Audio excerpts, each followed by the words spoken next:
Buenas tardes a todos, ahora sí. Entonces, yo soy José Poloni, gerente del sector educativo de Controlab. Quisiera agradecerles su presencia en esta reunión virtual que hoy tiene como tema control interno, descubriendo su aplicación en la rutina. Antes de comenzar, quisiera compartir informaciones importantes. Tendremos aproximadamente 60 minutos para la presentación y unos 20 minutos para preguntas al final. Les pido que escriban sus preguntas en el menú Actividades, en la sección Preguntas y Respuestas, ¿ok? En el Meet, a la derecha, abajo, hay tres iconos. El central, que es de las herramientas, es solo clicar, ¿ok? Y procurar por el local donde está escrito preguntas y respuestas. Este es el local para escribir sus preguntas, ¿ok? Al final de la sesión, enviaremos a ustedes un enlace. Este enlace va por chat, ¿ok? Para que ingresen su nombre y correo electrónico para la emisión del certificado y para responder la encuesta de satisfacción. Por favor, hay que ingresar en el enlace, ¿ok? No es para poner el nombre y el correo en el chat. El nombre y el correo van en el enlace, después de clicar en el enlace, ¿ok? Contamos con la participación de todos, porque la opinión de ustedes sobre la reunión es fundamental, ¿ok? Es siempre muy importante que ustedes envíen sus respuestas para nosotros. Por favor, revisen su carpeta de correo no deseado, ya que la información sobre el certificado podría terminar ahí. El certificado estará disponible en la plataforma educativa de Controlab y es importante prestar atención al correo electrónico que registrarás en el enlace, ya que se va a utilizar para iniciar la sesión en la plataforma educativa. El certificado se emitirá únicamente a quienes asisten al menos 75% de esta clase. ¿Ok? Ahora sí, entonces, comenzamos la clase y voy a ceder la palabra a nuestra invitada, Juliana Barroso, bióloga, especialista en ciencias del laboratorio clínico y diagnóstico in vitro por la Unigran Rio y supervisora técnica de gestión de servicios en Controlab. Juliana, adelante con tu presentación. Buenas tardes a todos. Muchas gracias por la invitación, por la introducción. Déjame compartir mi pantalla. Muchísimas gracias por la presencia de todos.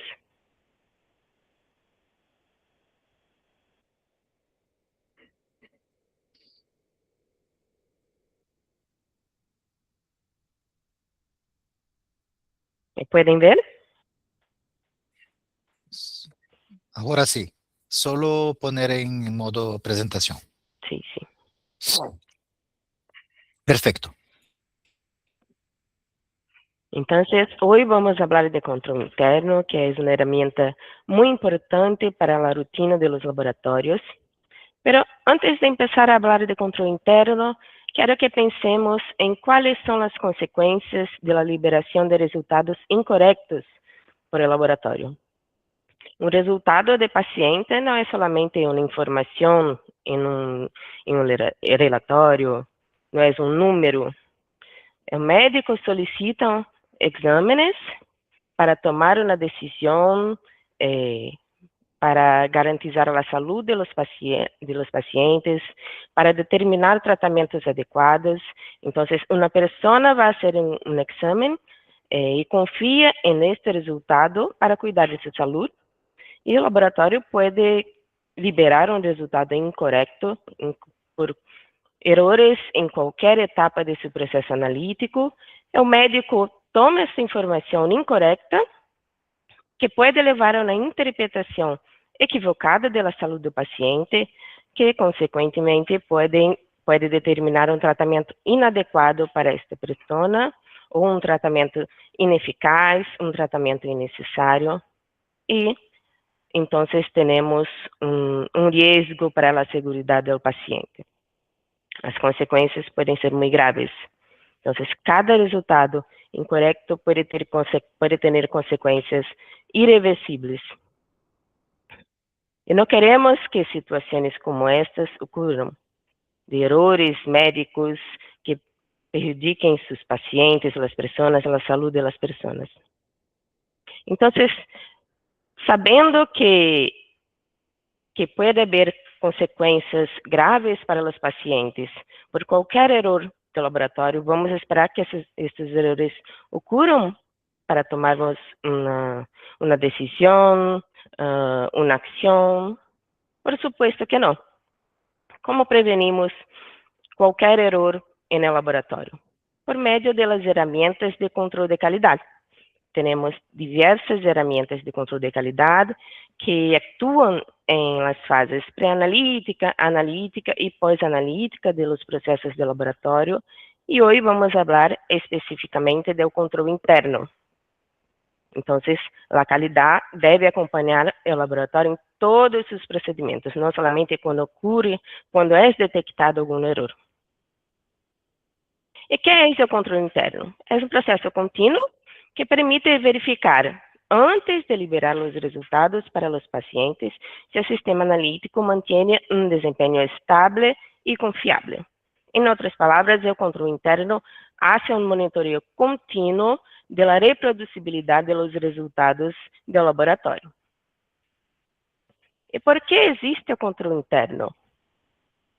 Para detectar os erros antes de liberar os resultados, verificar a estabilidade dos processos analíticos, seja por equipos, por reativos, por microscopia, todos os processos do laboratório, e assim garantizar resultados confiáveis para o paciente. Estas ferramentas de controle de qualidade existem porque nenhum procedimento analítico genera exatamente o mesmo resultado, incluso bajo ótimas condições de operação. Então, o erro é inerente aos processos do laboratório. O que devemos fazer é garantizar que estes erros não impactem de maneira significativa a liberação dos resultados do laboratório. Por isso, necessitamos fazer um monitoreio contínuo de los processos. E que pode detectar o controle interno? Desviações que afetem a qualidade do resultado e a segurança do paciente. É muito importante esta ferramenta para detectar variações entre lotes de reativos que podem impactar o desempenho de qualquer ensaio, alguma inestabilidade de calibradores, como perda de estabilidade, que pode generar desvios muito significativos e impactar os resultados liberados por el laboratório. Imprecisões. O principal objetivo do controle interno é verificar a imprecisão dos resultados do laboratório. Esta ferramenta de controle interno deve ser utilizada em conjunto com o ensaio de aptitude, que monitora de uma melhor maneira a inexactitude. Então, esse controle interno monitoreia a imprecisão e o ensaio de aptitude monitoreia a inexactitude.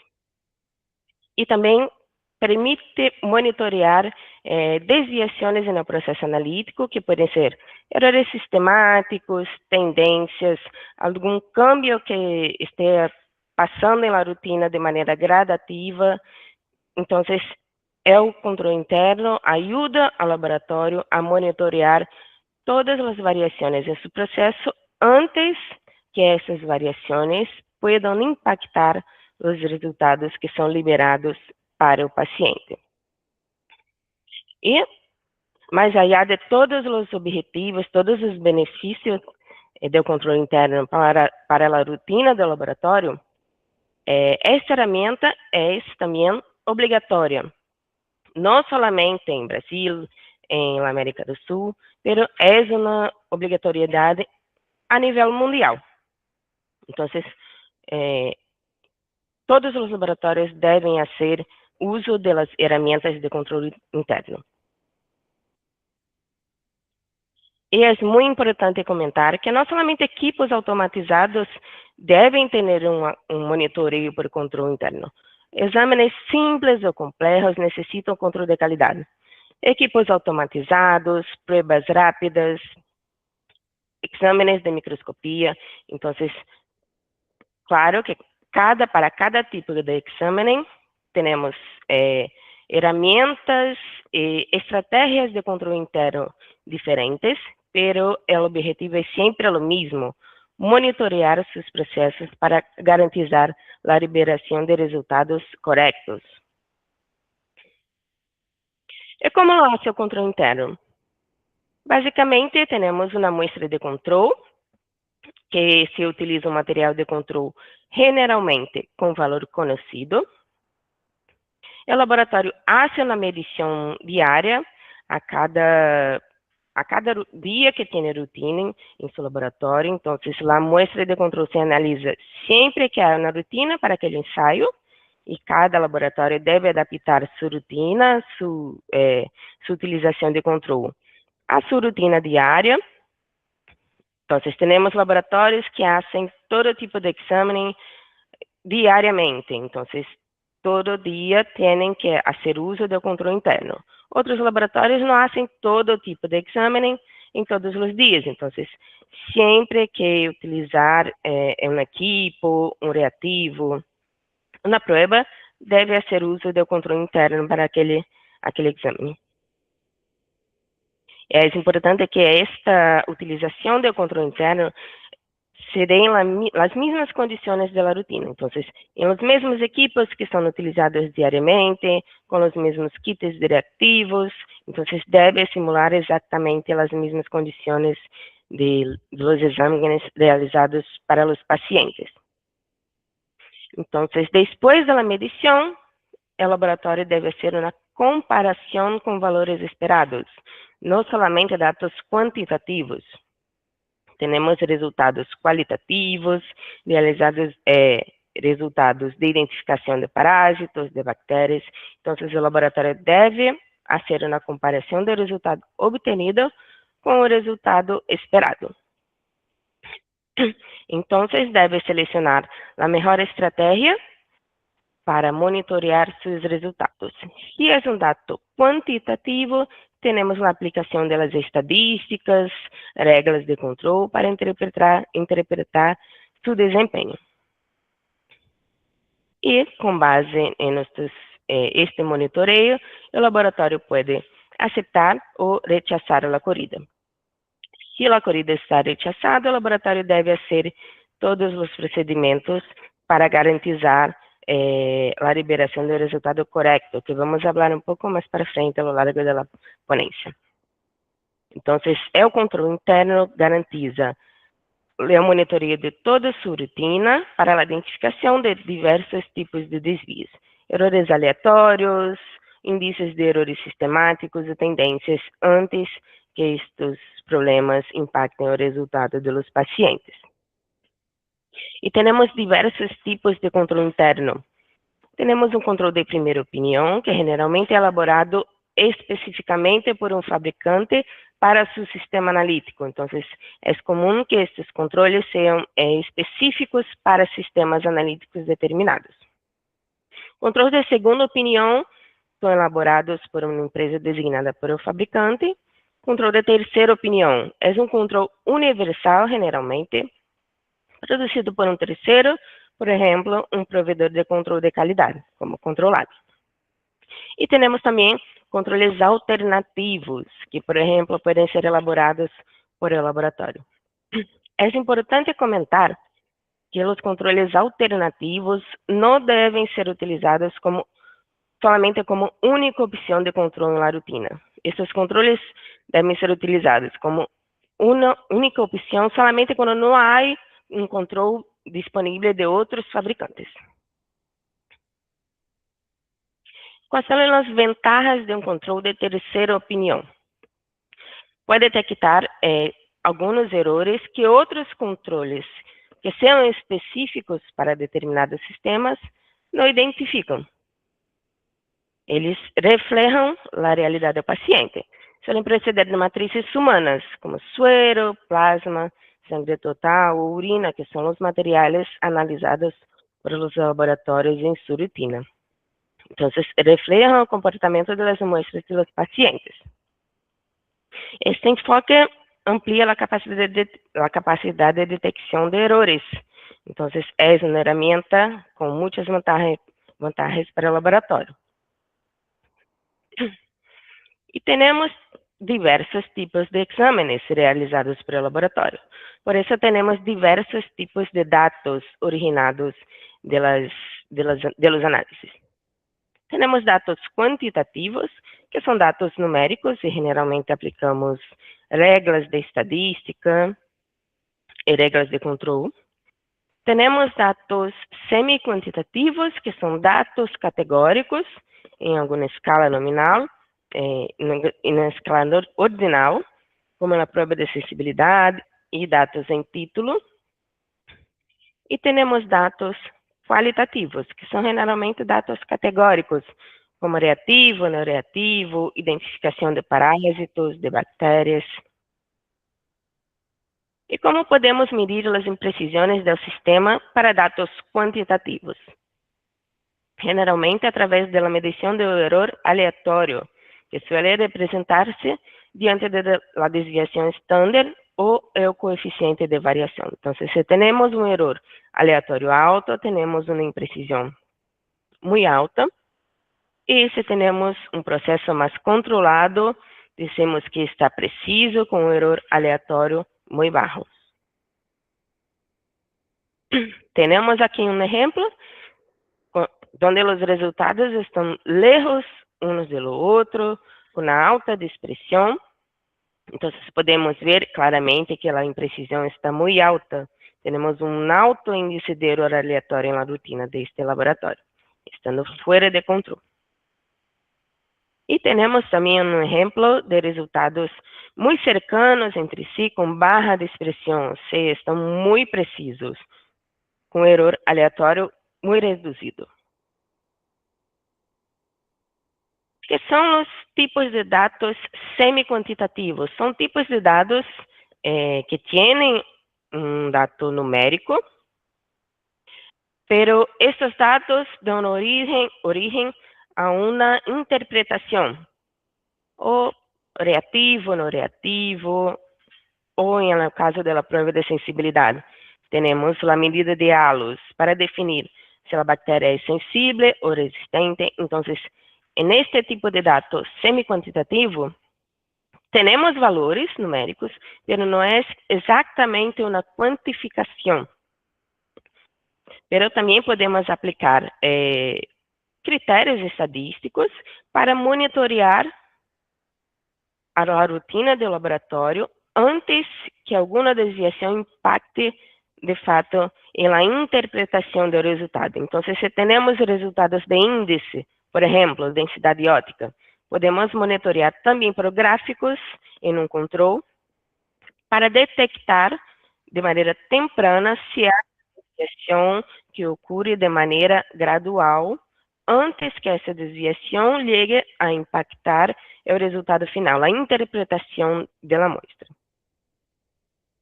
E temos dados qualitativos, onde generalmente hacemos a comparação do resultado esperado com o resultado obtenido. Reativo, não reativo, análises parasitológicos, análises microbiológicos de identificação de bactérias, de hongos. Então, como hacemos a planificação e implementação do controle interno? Já vimos que temos diferentes tipos de dados, temos diferentes tipos de exames, então temos que planificar a implementação do controle interno de acordo com esses dados. Mas de maneira geral, o laboratório inicialmente seleciona a matriz de acordo com o ensaio, se é sangue, soro, urina, a forma física do material, se é um material líquido, liofilizado, importa objetos, a quantidade necessária para monitorar a rotina do mês.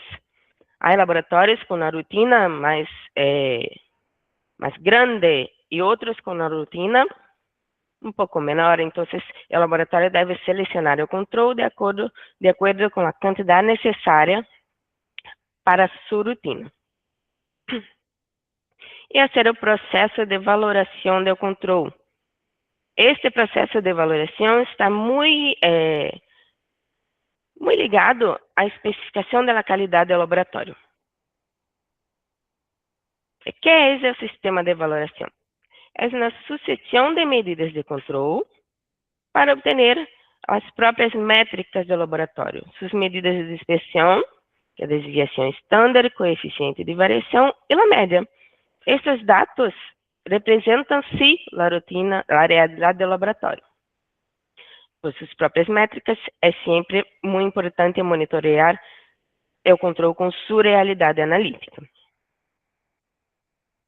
E quando o laboratório deve fazer este sistema de valoração?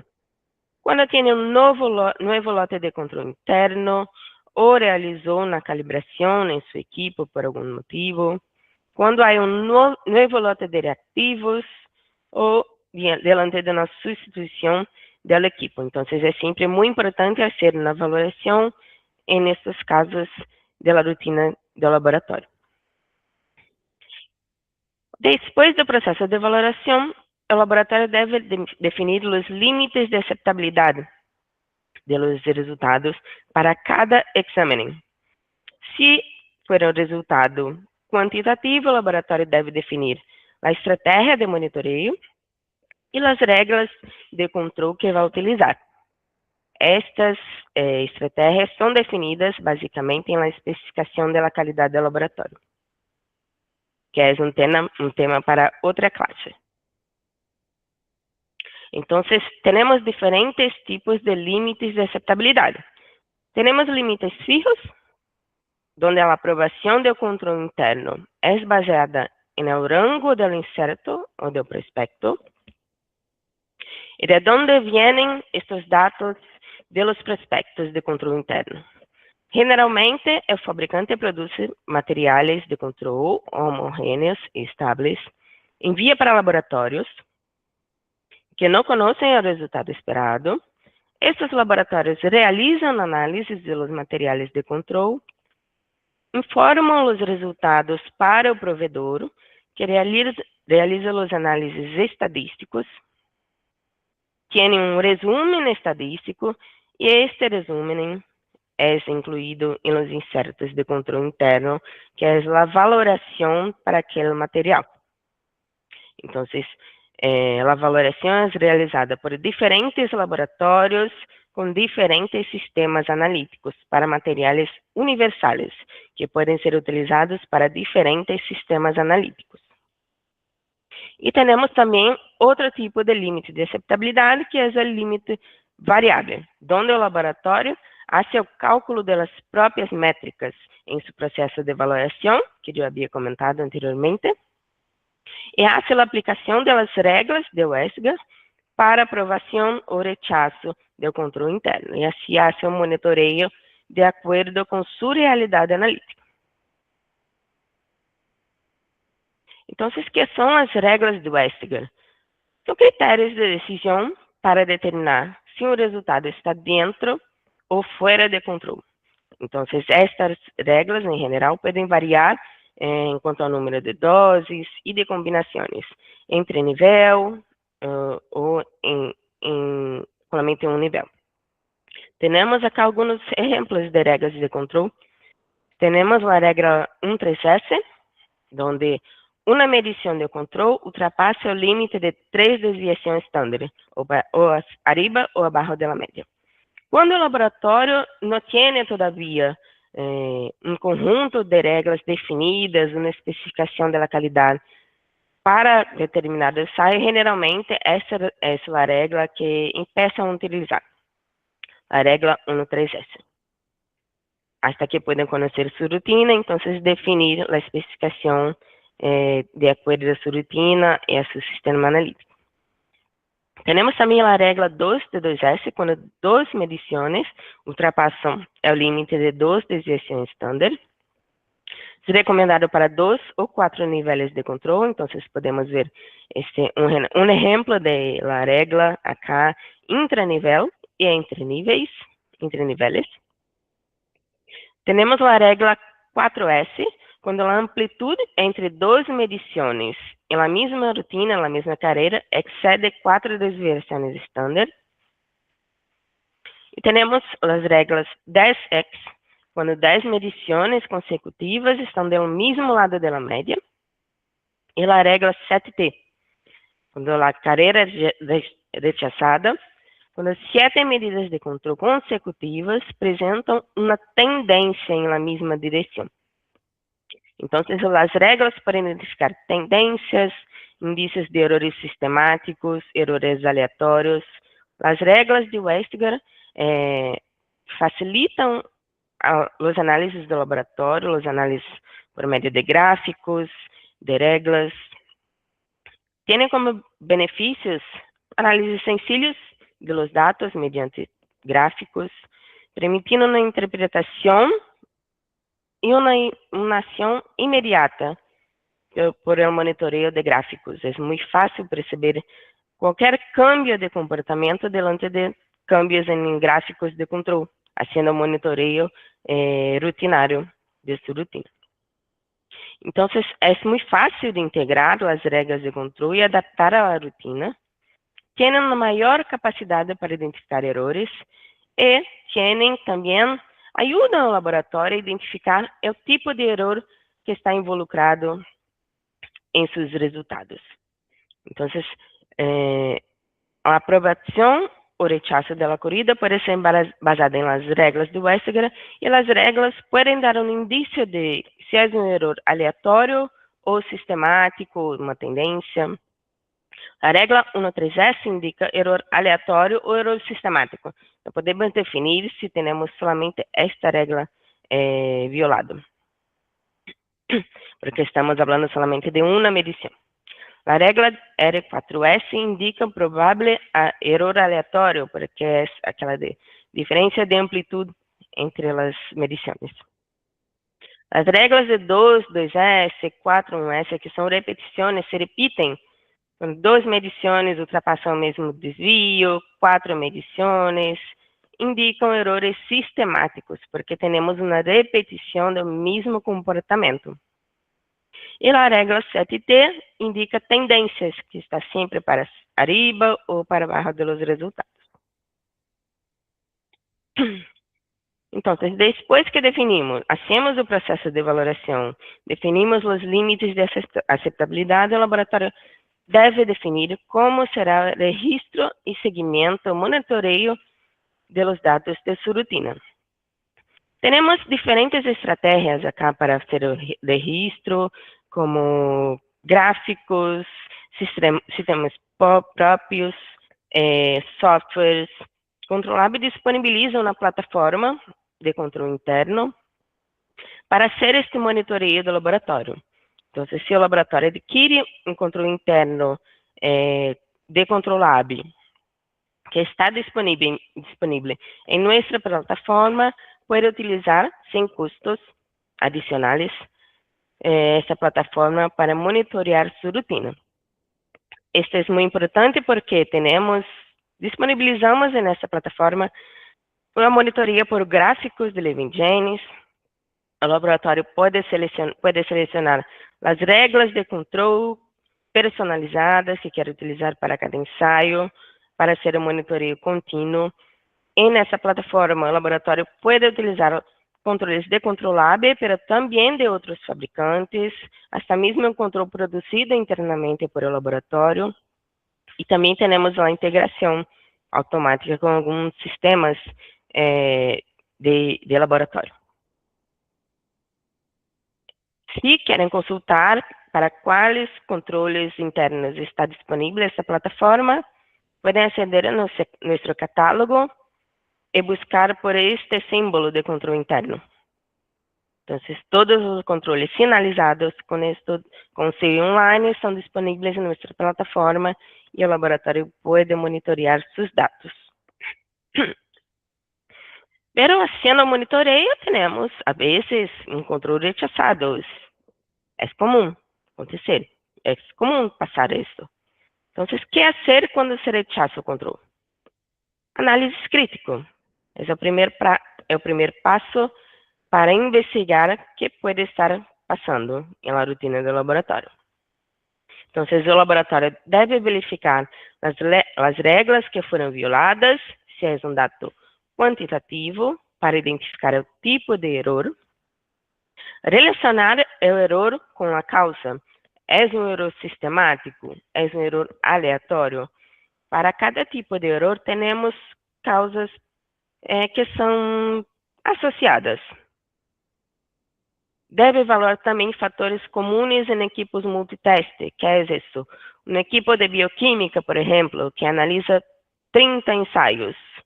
Estou com problemas solamente em ensaio de glucosa. É o equipo? Se o impacto é solamente em ensaio de glucosa, é algum problema do equipo ou de algum reativo que é utilizado solamente para glucosa. Então, isto é muito importante de analisar. Verificar os cambios recentes e se estão relacionados com o rechazo. É muito comum que, quando o laboratório troque de lote de reativo, os resultados cambiem um pouco. Então, é necessário avaliar isto, se houve alguma mudança, algum cambio recente em sua rotina. Verificar a solução e documentar as ações tomadas, as ações corretivas, e fazer o registro dessas ações. É muito importante documentar tudo. Depois de fazer as investigações e solucionar o problema, volver a analisar o material de controle para ver se o problema foi solucionado. Eu havia comentado de relacionar o erro com a causa. É possível fazer isso? Vamos ver. O controle está rechazado. Temos que pensar inicialmente. O problema é repetível? Está se repetindo da mesma maneira ou passou solamente uma vez? Se não está se repetindo, passou solamente uma vez, pode ser um indício de erro aleatório. Se for erro aleatório, temos que pensar em causas que passem solamente uma vez, de maneira impredecível, como na burbuja, em reativos ou tuberias, ou um erro pontual da preparação de algum reativo de um solo uso, a variação de temperatura de incubação, um erro ocasional de pipeteio ou de cronometria, flutuações na energia elétrica. É muito difícil determinar as causas de erro aleatório, é muito complicado, porque são impredecíveis, não temos ideia do que passou. Então, nesses casos, como ação imediata, investigamos e verificamos que está todo dentro do esperado, com a equipe, com os controles.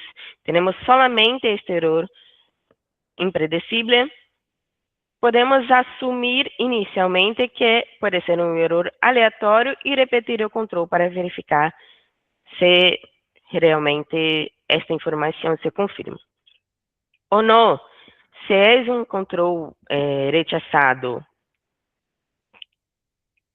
com um problema repetível, temos que investigar possíveis erros sistemáticos que produzem um erro constante.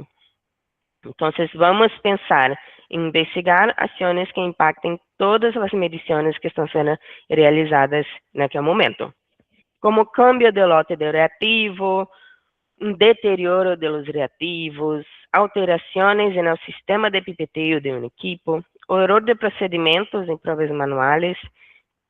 Então, nesses casos, é um pouco mais sencillo identificar as causas, porque temos outras investigações para realizar, identificar a causa raiz, e depois das investigações, aí sim podemos corrigir a causa raiz e repetir o controle para ver se essa correção foi eficiente. Então, em la prática, como funciona o controle interno? O laboratório realiza as análises de amostras de pacientes que ingressam em sua rotina e inclui o controle interno. Se o controle interno está de acordo ao esperado, com as especificações de qualidade, dentro das regras definidas, pode garantizar que os resultados dos pacientes serão confiáveis. E assim vai sendo em sua rotina, analisando as muestras de pacientes, incluindo o controle interno. Se o laboratório detecta em o controle interno valores fora do intervalo esperado, deve ser a análise de impacto se este erro passou também com as muestras de paciente, depois de investigar as causas, para verificar se foi um erro aleatório somente em um controle ou se este erro foi reproduzido para as análises de las muestras dos pacientes. Depois de investigar, corrigir a causa, verificar as ações das análises de impacto, o laboratório pode continuar sua rotina normalmente, fazendo os análises de las muestras de los pacientes e utilizando o controle interno para monitorear sua rotina e garantizar informes confiáveis para os pacientes.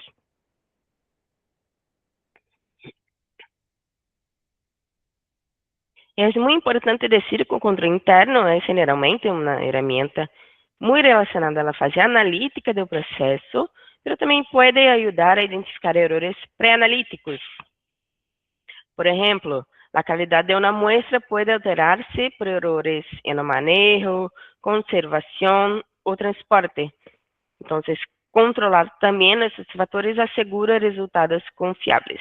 Acá temos um exemplo de uma muestra de controle, onde o laboratório hizo a licotaje de los viales. Então, podemos ver claramente que a estabilidade do controle não estava garantizada, nesse caso. Quando o laboratório adquire um controle de um fabricante, o fabricante garantiza que envia muestras homogêneas e estáveis. E se o laboratório hace a licotaje, hace algum manejo, deve também garantizar que as alíquotas estão funcionando, estão homogêneas e estáveis, similar às de los fabricantes. Com erros analíticos, podemos também identificar cambios na realidade do processo do laboratório, como um desplazamento da média. Acá temos um exemplo muito comum de quando o laboratório cambia de lote de reativo. Às vezes, os resultados variam de maneira significativa. Então, é muito importante monitorear também quando há cambios de reativos em sua rotina. E erros pós-analíticos, que são um exemplo que passa muito também, erro em transcrição de resultados. Então, às vezes estamos utilizando um controle interno, temos um rechazo e pode ser por erro de transcrição de resultados. Não um equívoco de equipo, não um deterioro de reativo, somente uma transcrição incorreta de resultados. Temos diferentes desafios na rotina do laboratório, não somente com equipos, mas também como reativos, as pessoas, os operadores, os procedimentos realizados, as estadísticas utilizadas. Então, temos acá alguns exemplos de casos que passam com frequência na rotina dos laboratórios. E nessa situação, temos para ensaio o laboratório utilizando um equipo Sysmex XN 550. Pero no incerto não havia a referência para sua equipo, então passou a utilizar a referência para outro equipo do mesmo fabricante. Pero vimos acá que estava com muitos resultados fora de 2 desviações estándar, com uma dispersão muito alta, pero sabíamos que estava utilizando a referência incorreta. Então, as corridas eram rechazadas continuamente, isso causa retrasos na liberação dos resultados, repetição excessiva de análises e também aumento de custo para o laboratório. Não somente uma perda de tempo, mas um aumento de custo. Então, mirando essa situação, podemos pensar que, em uma hipótese inicial, esse analisador estava fora de controle.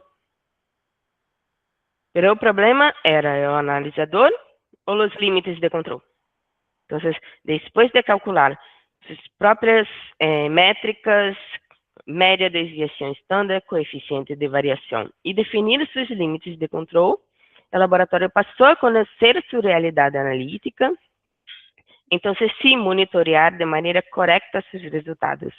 Depois de fazer sua própria valoração, aqui sim teve um verdadeiro rechazo. Isso sim deveria ser investigado. Então, acá temos um monitoreio adequado de acordo com a rotina analítica do laboratório. Então, antes temos uma referência incorreta de outro analisador, que ocasionou falsos rechazos, perda de tempo e custo elevado. E depois, com as métricas próprias, temos uma situação que é um monitoreio adequado da rotina e só os rechazam realmente as corridas fora de controle. Então, o controle interno não deve adaptar-se ao equipo de outro laboratório. É muito importante monitorear sua rotina a partir do comportamento real de seu sistema analítico. Temos acá outro exemplo que é muito comum. Temos o mesmo analito e as análises do mesmo controle no laboratório com dois equipos do mesmo fabricante. Dois modelos de equipos iguais. Então, o equipo A, temos resultados consistentes e repetíveis, vemos uma excelente precisão. E, para o equipo B, vemos uma variabilidade significativa e um rechazo ultrapassando a regra 1 no 3S no dia 4, o que requer uma atenção especial. Então, equipos de modelo idêntico, processando a mesma muestra de controle. A diferença demonstra por que cada equipo deve ser monitoreado individualmente. Não podemos assumir que ambos equipos estão funcionando corretamente, analisando somente um dos dois. Aunque sejam equipos do mesmo modelo, do mesmo fabricante, cada equipo deve ter seu próprio controle interno independente. A validação de um equipo não garantiza o estado de outro, porque temos pequenas variações mecânicas, ou às vezes um dos equipos é mais utilizado que outro, então há um desgaste maior das peças mecânicas, necessidade maior de mantenimento. Então, é muito importante que o laboratório realize o controle interno em todos os sistemas utilizados em sua rotina. Aqui temos outro exemplo, desta vez para prueba rápida. Esse tipo de dispositivo tem um controle interno, não? Não tem um controle interno. Tem um controle integrado que verifica somente se a muestra migrou corretamente. Não analisa outras coisas, como sensibilidade, ou se os reativos estão funcionando corretamente. Analisa somente, de maneira general, se a muestra migrou corretamente por todo o dispositivo. Então, acá temos um exemplo onde o resultado obtenido foi negativo e o esperado era positivo. Então, o que passou? Na perda de sensibilidade. As possíveis causas acá, o laboratório deve investigar se o dispositivo está com um lote defeituoso, com reativos deteriorados, se houve um erro de procedimento incorreto, ou de volume de muestra, tempo de análise, ou se o armazenamento estava inadequado. Então, a investigação do laboratório deve passar por todos esses pontos. Como ações recomendadas, o laboratório deve verificar a fecha de vencimento, repetir o controle com um novo dispositivo para verificar se é uma situação que se repite para todo o lote ou se foi somente uma coisa pontual para um dispositivo.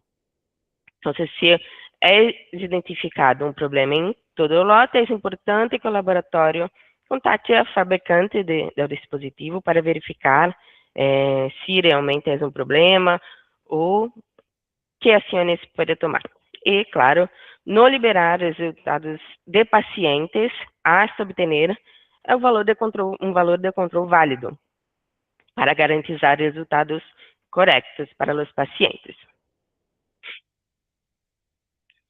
Acá temos um exemplo de microbiologia GRAM, onde estávamos analisando Staphylococcus aureus, com resultado esperado de cocos gram positivos.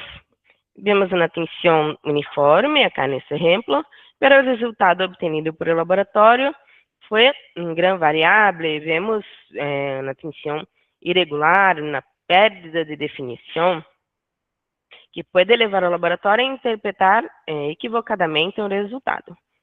Então, as possíveis causas acá passam por problemas em reativos, vencidos ou deteriorados, ou a concentração dos reativos utilizados, tempo de decoloração inadequado, ou um reativo de decoloração inadequado, não verificado, álcool cetona generalmente é mais eficiente nesses procedimentos, ou o laboratório está haciendo uma técnica de coloração incorreta. Então, o controle interno não é importante solamente para equipos automatizados, para resultados quantitativos. E resultados qualitativos, análises de bactérias, de porta-objetos, também é muito importante. Acá o controle interno pode estandarizar os procedimentos realizados por o laboratório, por diferentes análises do laboratório, pode monitorear também os reativos que estão sendo utilizados pelo laboratório. Então, em casos como este, o laboratório deve revisar os reativos, os tempos de cada etapa que está realizando, isso técnica. E depois de solucionar o problema, repetir o controle para verificar se a solução foi eficaz. Temos outro exemplo muito importante de controle interno. Em la microbiologia, para o teste de sensibilidade, o controle interno deve garantizar que o sistema, todo o sistema analítico, os médios de cultivo, os discos, os inóculos, a estufa de incubação e a leitura estejam funcionando corretamente. Então, acá temos um exemplo de uma placa de controle de Staphylococcus aureus para oxacilina, onde o resultado esperado é um halo de 18 a 24 milímetros. Pero acá o laboratório obteve um halo de 29 milímetros, maior que o esperado. Então, nessa situação, existe um risco muito alto de classificar os lados resistentes como sensíveis. E creio que a falsa sensibilidade é uma das piores situações que pode passar nesse ensaio. Porque se o laboratório classifica uma falsa resistência, o médico tem a opção de não elegir este antimicrobiano para tratamento do paciente. Mas se o laboratório está dizendo que é sensível, para uma falsa sensibilidade, o médico pode elegir este antimicrobiano para tratamento e as consequências, nesses casos, podem ser muito graves. Então, em la microbiologia, temos diversas etapas que podem impactar os resultados. A investigação deve contemplar todas as etapas do processo. Acá podemos ser problemas no espessor de agra-millerhinton, problemas de reatividade dos discos, incubação em temperatura ou tempo inadequado, o inóculo não estava suficiente, ou foi hecha uma leitura em tempo diferente do adequado. E nesses casos, o laboratório deve investigar todo o seu processo para comprovar, para tentar identificar a causa dos erros. Em microbiologia é muito importante ter fazer uso de controle interno, principalmente para os médios de cultivo, os discos de antimicrobianos. Sabemos que, aunque os fabricantes garantissem período de validez para os insumos, os discos, os médios de cultura. Sabemos que são insumos que podem perder estabilidade de maneira muito fácil. Então, aunque o fabricante garantisse a validez, é importante que o laboratório haga este monitoreio para verificar se está todo adequado, para evitar a liberação de resultados incorretos. Em parasitologia, também é muito importante fazer uso do controle interno para monitorear os processos de laboratório, detenção, os reativos, os procedimentos, os operadores. Se temos uma coloração com reativos que não estão adequados, a atenção pode não evidenciar características essenciais para identificar os parásitos. Então, há risco de confusão de parásitos com outras estruturas, ou também há risco de que os parásitos passem despercebidos. Então, é muito importante fazer uso do controle interno também na parasitologia para monitorear os procedimentos de detenção, as concentrações corretas de reativos, a preparação adequada do colorante e os procedimentos realizados pelo laboratório também. E somente liberar os resultados se o controle interno está funcionando corretamente. Então, diante de todas essas informações, podemos concluir que os benefícios da utilização de controle interno são muito altos. Temos a melhora da prática do laboratório, com o aumento da segurança do paciente, caracterização de imprecisão dos ensaios em diferentes métodos, identificação de interferentes e falhas, não somente para dados quantitativos, para dados qualitativos, o que permite ao laboratório adotar ações corretivas e preventivas, e isto evidencia a conformidade do laboratório ante os órgãos reguladores. É muito importante para verificar se o uso do sistema analítico é eficiente. Se não é eficiente, o laboratório pode optar por evaluar, por cambiar, fazer a substituição de metodologias. Então, fazendo um monitoreio de sua rotina, o laboratório tem informações para subsidiar ações preventivas, ações corretivas, e também o controle interno genera alerta para a toma de decisões. Todo isto conduz sempre ao laboratório a la melhora contínua. E é muito importante lembrar que o controle interno e externo devem utilizar-se em conjunto para garantizar resultados confiáveis.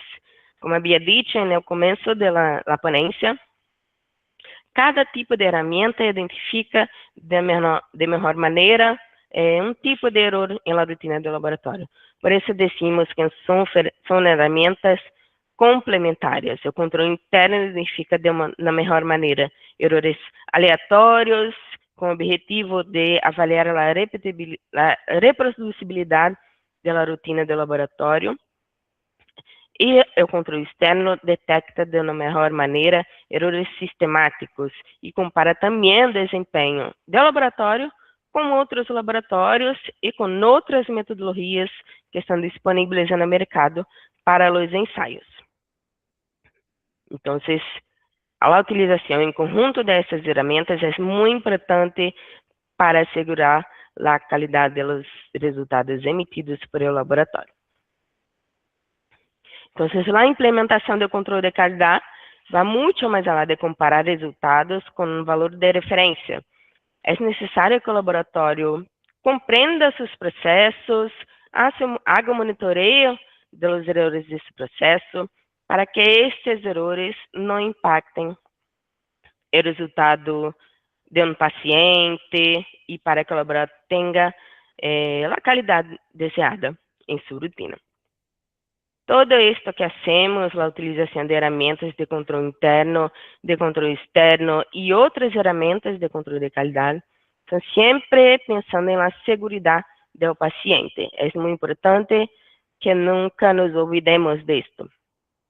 Destaco aqui para vocês que temos em nosso sítio web nuestra, nuestra página de educación continua, donde tenemos encuentros como esto, casos digitalizados también, libros de Controlab y de terceros, todo para contribuir con la educación continuada de los laboratorios. Ahora me quedo atenta a las dudas. Agradezco por la presencia de todos. Muchísimas gracias. Voy a parar de compartir mi pantalla. Muchas gracias, Juliana. Fue genial. Espero que haya sido útil para todos. Vamos a ver algunas preguntas, pero quería reiterar de antemano que el enlace de la encuesta está en el chat. Y además quiero recalcar que la encuesta es importante para que podamos mejorar continuamente nuestras reuniones. Y asimismo, por favor, registren su nombre completo y dirección de correo electrónico en el enlace, ¿ok? Para que podamos emitirles su certificado, ¿ok? Estamos, Coelho. Bueno, Juliana, recibiste ya algunas felicitaciones acá por la ponencia. Muchísimas Eh, gracias. por favor, quien tiene alguna pregunta puede hacer para Juliana, ¿ok? Yo voy solo a compartir, Juliana, cuando, creo que ya mencioné a usted esto, cuando yo trabajaba en laboratorio, hace tiempo ya, pero cuando yo trabajaba a la parte del control interno, la utilización de las reglas de Wesker, utilizábamos todas, tanto más, tanto más era lo mejor. Entonces, yo, yo quiero De preguntar a acuerdo. ustedes, ¿esta manera de trabajo estaba adecuada, estaba correcta? ¿Qué puedes comentar acerca de esto? Não está adequada. Não está adequada porque vimos ali exemplos de laboratório que estava utilizando a referência de uma outra equipe, por exemplo. Ujú. A referência não estava adequada. Estava tendo o quê? Falsos rechazos. É o mesmo para a utilização de regras que não são compatíveis com o ensaio. Tendrás falsos rechazos, vai ocasionar repetições de controle, perda de tempo, aumento de custo. Então, as regras de Wesker que devem ser utilizadas têm que ser definidas nas especificações de qualidade do laboratório. As Perfecto. especificações devem ser realizadas para cada ensaio separadamente. A especificação que utilizamos para uma glucosa, por exemplo, pode não ser a mesma que utilizamos para cálcio. Então, as regras devem ser definidas para cada ensaio e temos referências de CLIA, Helibac, temos referências do próprio provedor de ensaio de aptitude para que o laboratório tenha subsídios para definir suas especificações de qualidade. Mas este é um estudo que não é fácil, não é simples. Então, o laboratório deve hacer o estudo de cada ensaio separadamente para definir suas regras. Perfecto, perfecto. Gracias, Juliana. No, yo hice la pregunta porque yo sé que esto es, infelizmente, es muy frecuente. É muito frequente, exato. É muito frequente. As Por pessoas eso, creem que é isso. Vou utilizar muitas regras que vai ser melhor, ou vou definir uma especificação e vou utilizar para todos os ensaios. Não é sí, assim. Tampouco é adequado a ser dessa maneira. perfecto. Entonces, esto es muy importante porque quien capacita a los profesionales dentro del laboratorio tiene que transmitir esta orientación, tiene que compartir con los profesionales esta información para que trabajen de forma más optimizada, de forma correcta dentro de lo que se espera. Ni es con exceso, ni con poca calidad, exactamente con lo que es necesario para evaluar adecuadamente el teste que se está evaluando. Y llegó una pregunta, vamos a ver. En los ensayos cualitativos procesados en plataformas automatizadas de inmunoensayo, el control interno negativo debe evaluarse aplicando estrictamente las reglas de control de calidad o basta con verificar que el resultado se encuentre dentro del rango de aceptación establecido por el fabricante. Essa é uma pergunta que temos com uma certa frequência também. O que passa com os ensaios negativos? Generalmente, os resultados estão cercanos de 0, 0,1, 0,2.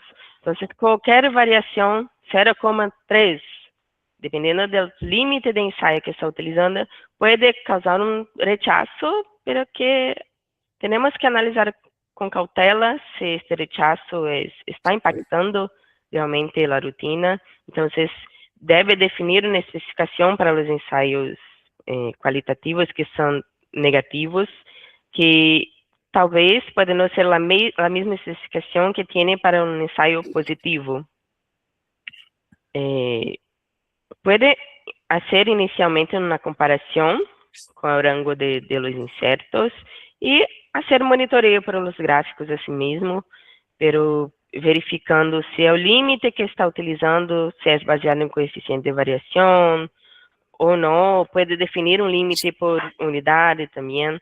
É necessário evaluar o ensaio, de qual ensaio se trata, quais são os limites que está utilizando, qual é o valor de referência para o ensaio, qual é o valor de referência do fabricante, se todos os resultados abaixo de 1 são negativos e todos os resultados obtenidos em sua rotina são negativos, se não é uma tendência, um indício de erro sistemático aleatório, uma comparação com o incerto pode ser uma boa estratégia. Se não há outro limite. Perfecto. Juliana, hay más felicitaciones y más dos preguntas. Laura pregunta, agradece y pregunta, ¿existe evidencia de que un control de tercera opinión detecte sesgos o desviaciones que podrían pasar desapercibidos con un control del mismo fabricante del equipo? O que passa é que os controles de primeira opinião, às vezes generalmente são específicos para determinados sistemas. E às vezes, quando analisamos esses controles em outros sistemas, o resultado não é o mesmo, são pouco próximos. Então, para ser um estudo assim, temos que utilizar o mesmo material de controle nesses equipos, para os quais são específicos, e fazer o teste em outros equipos. Acá não tenho nenhuma comparação desse tipo agora, pero um estudo que se pode ser pegar, tomar este controle, passar em um equipo específico e em outro equipo, em outro método. Às vezes, esses controles de primeira opinião são específicos também por método, funcionam somente em quimiluminescência, por exemplo. Então, é complicado, não tenho um estudo desse tipo agora. Solo para complementar, yo estaba verificando acá, yo voy a compartir en el chat un link del sitio web de James Westgar. El título está en inglés, es así: Manufacturer Controls, que es fabricado para el equipo, versus Third Party Controls, tercera opinión. ¿Quién está errado? ¿Quién está cierto? ¿Y quién odia ser capturado en el medio? Entonces, yo creo que es una lectura que va... Muy interesante. Sí, que va a ayudar a... Aquí es la pregunta a Laura. Laura, por favor, verifique el enlace en el chat de Westgar. Yo no leí, yo leí solo el título, pero tengo seguridad que hay información interesante acerca de la pregunta que hiciste, ¿ok? Y es un sitio web de muy buena calidad, entonces puede verificar. Y siempre como Juliana presentó esto, es porque es preconizado por la ISO 15189, ¿ok? Entonces, que es la norma internacional de calidad para laboratorios clínicos, entonces es lo que siempre recomendamos porque es la normativa principal de laboratorios también, ¿ok? Juan pregunta, ¿qué recomendaciones para el material de control interno para banco de sangre? Para banco de sangre, generalmente as regras são mais rigorosas devido à natureza destes laboratórios. Nos deve que seguir as legislações de cada país. Pode haber que aqui no Brasil temos uma legislação para os bancos de sangre, donde temos para sorologia regras muito rigorosas definidas, donde os controles positivos devem estar em um rango ali positivo, cercano aos valores de referência do kit. Acá é 1,5 a 4,5, 4,5 de acordo ao cutoff do kit. Então, os controles devem estar reativos, pero não reativos muito altos, para que as desviações sejam detectadas luego que ocurram. Então, se tem um controle muito alto para este tipo de laboratório, pode ser que as desviações não sejam percebidas de maneira adequada em tempo para a tomada de ações. Então, por isso, acá temos a legislação que diz que os controles para bancos de sangue devem contemplar um rango crítico, que chamamos, um positivo cercano ao valor de referência do kit para que qualquer desviação seja percebida em tempo. Perfecto. Juliana, Leticia hizo una pregunta, pero yo no sé si yo entendí, pero vamos a ver. En el caso de microbiología, menciono el control de portaobjetos.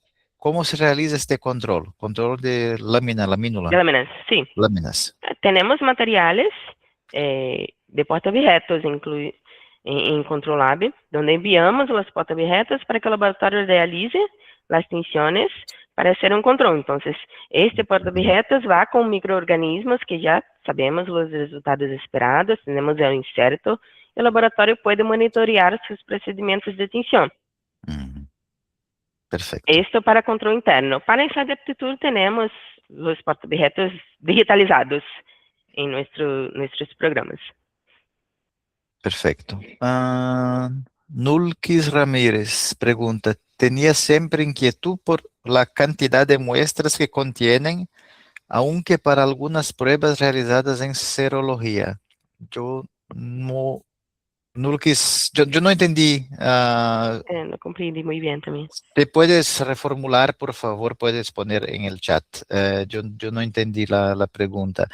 Yo estoy viendo que hay algunos nombres y mails en el chat.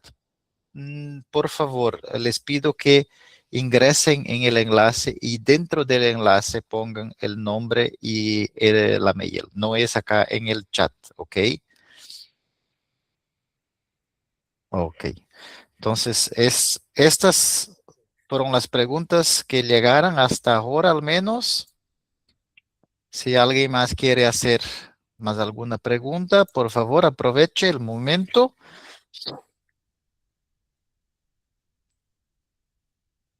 Y solo para comentar también que el ejemplo de parasitología que mencionaste, de la tinción, el control interno ayuda también a saber si nuestro material, si nuestra tinción está trabajando adecuadamente. Yo tuve ya ese tipo de situación en el periodo de laboratorio con el ejemplo que mostraste, con la Iodameba buchli, que es un parásito que requiere un preparo adecuado de la tinción de Lugol.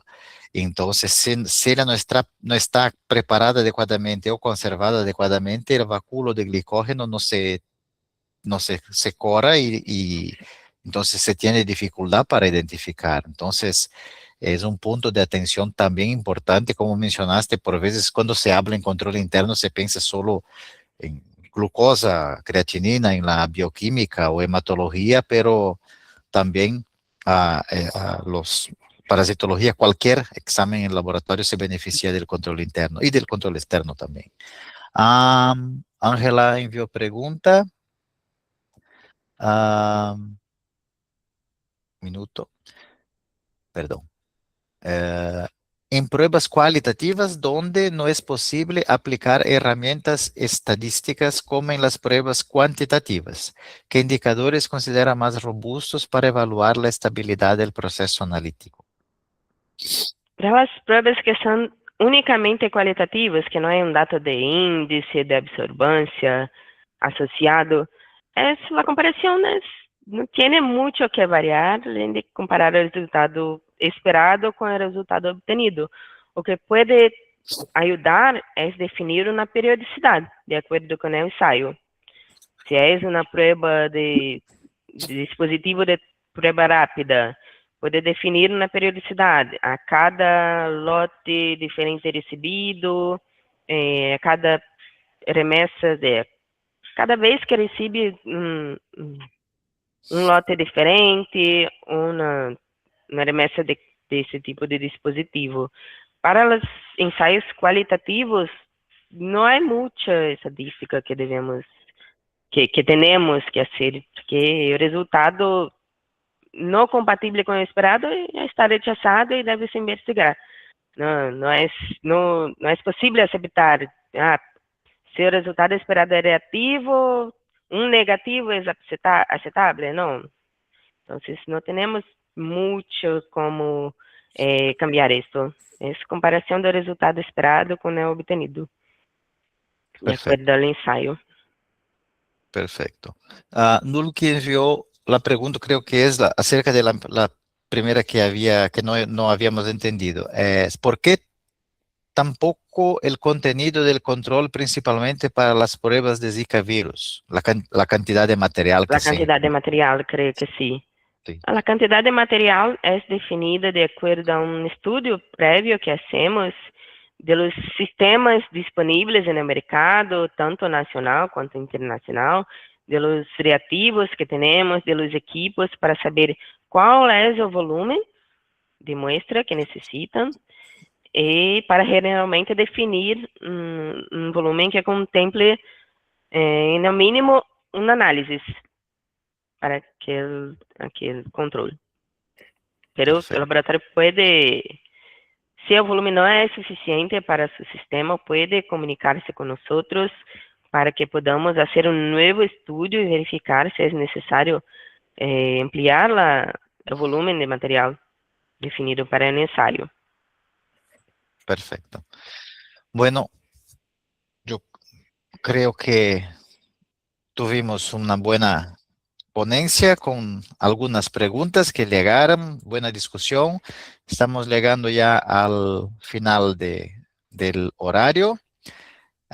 Recibiste muchas felicitaciones, Juliana. Muchísimas gracias. Y entonces, solo para finalizar, nosotros vamos a publicar la grabación más adelante junto con el correo electrónico del certificado. Recuerden revisar su carpeta de correo no deseado, ya que la mail del certificado podría enviarse ahí, ¿ok? Si alguien no hice pregunta, quería hacer otra pregunta, o alguna que se quedó pendiente, vamos a enviar la respuesta junto con la grabación, ¿ok? Entonces, agradecemos a todos y gracias, Juliana, gracias por la participación de todos y hasta la próxima.